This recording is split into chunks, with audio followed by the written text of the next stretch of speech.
Kitchens are where most fires start and also where most people ignore one of the biggest safety requirements, the kitchen hood suppression system. It's an automatic system installed above cooking equipment. If fire breaks out, especially from oil or grease, it activates and sprays a chemical to stop the fire before it spreads. Why it's so important? Grease fires spread in seconds. You can't fight them with water. Without a suppression system, it's a disaster waiting to happen. Common violations in UAE kitchens.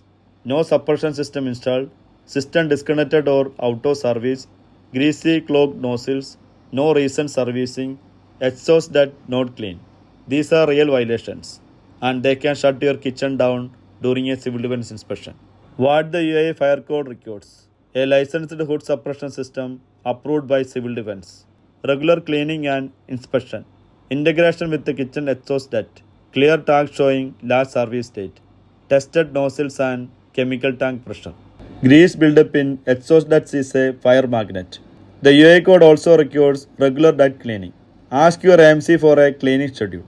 Fire safety in the kitchen isn't optional, it's mandatory.